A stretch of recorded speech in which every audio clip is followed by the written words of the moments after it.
और आप देख रहे हैं हीरा न्यूज़। सबसे पहले सबसे तेज़ हीरा न्यूज़, हम बनेंगे आपकी आवाज़। हीरा न्यूज़ ने साबित किया कि वाकई ही आपकी आवाज़ है। उसने चंद दिन पहले एक प्रोग्राम में एक समाजी कारकुन मलिक अब्दुस्तार के साथ इंटरव्यू में खोखा मार्केट का सवाल उठाया था, और उसके साथ ही जो वापडा के मसाइल हैं कान्हा में, और जो ट्रांसफार्मर पिछले दिनों फटा था और उससे 2 लोगों की शहादत हुई थी, इसका भी सवाल उठाया गया था।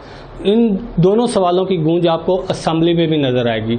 मकामी एमएनए राना मुबशर इकबाल साहब असम्बलियों में इन दोनों चीज़ों के बारे में इज़हार ख्याल कर रहे हैं। आइए आपको असम्बली हाल लिए चलते हैं। जनाब राना मुबशर इकबाल साहब। शुक्रिया जनाब स्पीकर, आपको बहुत बहुत मुबारक हो। बल्कि मैं तमाम मेंबरान को मुबारकबाद पेश करता हूं कि इस नहूसे से जान छूटी है। मैं आपसे ये रिक्वेस्ट करता हूं कि जो पीछे लोग बैठे हैं, आप जो टाइम जितनी देर हाउस चलना होता है 2 घंटे आगे दे दे, पीछे 45 मिनट दे दे, 1 घंटा दे दे। हम पीछे बैठे रहते हैं तो हमारी कोई आवाज भी नहीं सुनता, और खड़े होते हैं, हमारी भी कोई रिस्पेक्ट है जनाब स्पीकर। हमने भी अपने हलकों की नुमाइंदगी करनी है, तो आपसे रिक्वेस्ट है, आप जहांदीदा आदमी हैं, पीछे बेंचों का ख्याल करें, टाइम की डिवीजन कर दें। बेशक 2 दिन आगे चले, 1 दिन पीछे, कोई यहाँ पे शिकवा और जवाब शिकवा आगे होता रहता है, पीछे पूछता ही कोई नहीं है। तो मैं एक हमारे लाहौर में एक बहुत बड़ा इंसिडेंट हुआ है। कान्हा में ट्रांसफार्मर जला और वहां पे मार्केट जल गई और 2 आदमी वहां पे वफात पा गए। उनके छोटे छोटे बच्चे हैं। उस बेटी को पता है जो 6-7 साल की है, जिससे बाप की शफकत का हाथ उठ गया है। उस माँ को पता है जिसका बेटा चला गया है। उस बीवी को पता है जो बेवा हो गई है।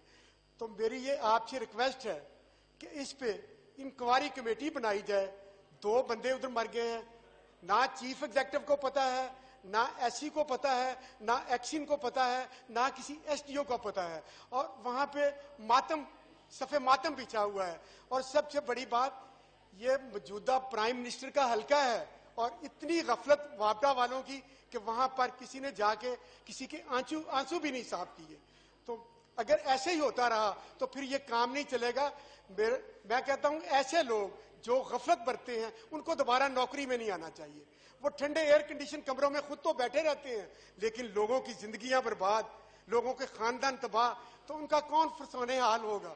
तो ये एक ऐसा कोई मैकेनिज्म बनाए कि वो दोबारा नौकरियों पे बहाल ना हो जो उन्होंने गफलत बरती है। इसी तरह ही 7 एक गांव में 7 मवेशी मर गए, तो वापडा वालों ने जिनके मवेशी मरे थे उनका ही पर्चा करवा दिया। उनका क्या कसूर था? वो गरीब लोग हैं, किसी की 2 भैंसें थी, किसी की 1 भैंस थी। तो इन चीजों पे इंक्वायरी कमेटी बनाएं ताकि आइंदा ऐसा वाकया ना हो। अगर ऐसे होता रहा तो फिर ये निजाम नहीं ठीक होगा। तो मदीना की रियासत का पहले वादा करते रहे, मुझे उम्मीद है कि इंशाल्लाह अब आप सब मिलके इसको मदीना की रियासत बनाएंगे, गरीब को इंसाफ दिलाएंगे। तो फिर ये कान्हा वाले वाकया पर करार वाकया सजा उन लोगों को मिलनी चाहिए, और उन लोगों का कुछ ना कुछ बदावा होना चाहिए कि उनके जो जख्म है वो पूंछे जाए। जख्मों पे नमक छिड़क रहे हैं, बल्कि वापडा वाले जाके, उनको पता है लोड यहाँ पे कितना है, कितनी वोल्टेज की जरूरत है। पूरा एरिया में, पूरे हल्के में उनको पता नहीं। कोई वापडा वालों ने वहां पे वोल्टेज पूरे करने हैं, वहां पे ओवरलोड काम है तो वहां पे ट्रांसफार्मर उन्होंने रखना है।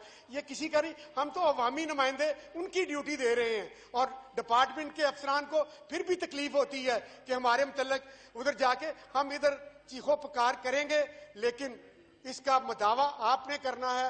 और इस पे ऐसी कमेटी बनाए कि दोनों जो वाकया हुए हैं उनको करार वाकया सजा मिले, और उनको नौकरी से चीफ एग्जेक्टिव तक बर्खास्त होना चाहिए। वो चीफ एग्जेक्टिव क्या है जो सरबराह बन के बैठा है? जब ऊपर वाला ठीक हो, जो हेड है, तो नीचे वाला कोई एसडीओ एक्सिन कोई कुताही नहीं कर सकता। मैं खुद जब अपोजिशन का दौर था, चीफ एग्जेक्टिव को मैसेज करता रहा, फोन करता। ये लोग फोन भी गवारा नहीं कर सुनते, फोन सुनना भी गवारा नहीं करते। हम भी इनके दफ्तरों में जाके धरना दे के बैठ जाएं, आग लगाएं इनके दफ्तरों में। हमारा ये नहीं है, हमने तो सीधे चलना है और अवाम की खिदमत करनी है। और अवाम की खिदमत तब ही हो सकती है जब इन लोगों को पकड़ा जाए और ये अपने घर जाके बैठे। ये नीचे वाले अमलों को, नीचे वाला अमला कुछ नहीं कर सकता जब तक ये नहीं करेंगे। प्रपोजलें बन के चली जाती हैं, ये उनकी अप्रूवल नहीं करते, वो फाइलें उधर ही पड़ी रहती हैं, डंप हो जाती हैं, फिर कहते हैं नहीं अब एस्टीमेट नया बनेगा, नई प्रपोजल आएगी। तो मेरी आपसे रिक्वेस्ट है कि इस पे मेरा ये जो तवज्जो दिला, ये मैं नोटिस पे बोल रहा हूं, तो ये इस पे कमेटी स्पेशल बनाए, मेरी बड़ी हम्बल रिक्वेस्ट है। और इनकी जो है पता चले कि इंसाफ होता नजर आए।